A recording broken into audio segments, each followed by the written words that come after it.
મોઢે માંડવાની તૈયારી કરી ત્યારે રામદેવજી બાપાએ કોલ લગાવી જાનનો પ્યાલો ઢોળી નાખ્યો ત્યારે સગુણાને જેવો પુકાર પાડે છે તે લગા મારા એટલે જ રહેજે મારા શરીર ઉપર એક વસ્ત્ર નથી જ્યાં સગુણા બેને એવો પુકાર પાડ્યો ત્યારે રામદેવજી બાપાએ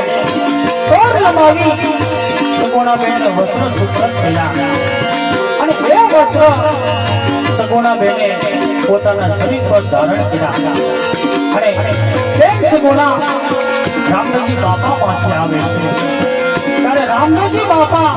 તેમ સગુણાને શું કહેવા લાગ્યા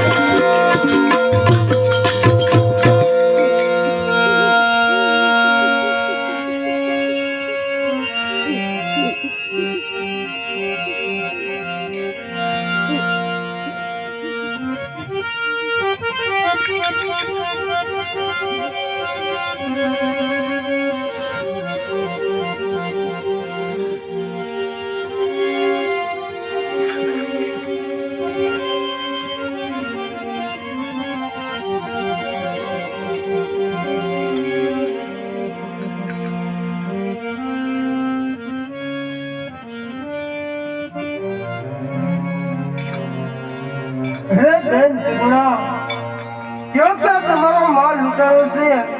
હે મને ઘણી બતાવો બેન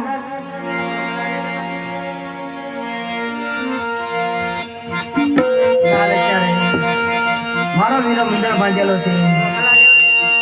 પીઠી ભરેલો છે મારા વીરાને હું સાસુ કહીશ ધીંગાણામાં થશે તો માતાજી દિલે ધક્કો થશે તો માતાજી મને ધક્કો આપશે ચાલ અત્યારે હું મારા વીરાને ખોટો બોલું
બાપાને સત્ય કહે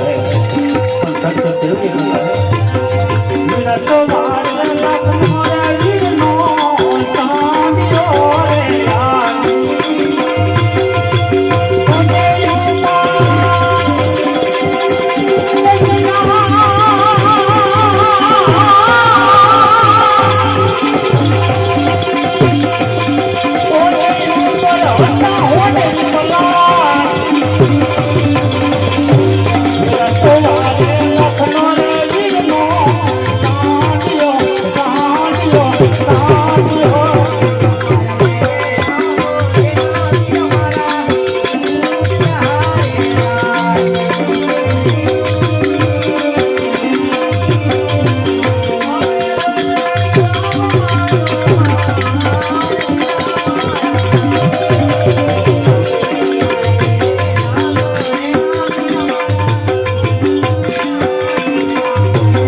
છે ને એ હમણાં હું 100 લોકોની પાછળ જાઉં છું બેન, અને જે કાંઈ માલ છે ને એ પરિવારમાં લઈ અને તમારી પાછળ આવું છું બેન. અરે બેની રત્નો અને ભાણેજ ક્યાં છે બેન? અરે વીરા, ભાણેજ ને રત્નાને તો વરના નીચે વીરા બાંધેલા છે. અરે રત્ના, ગમે એટલા વન એક કે હું જીવતા નહીં છોડું, પણ હા રત્ના,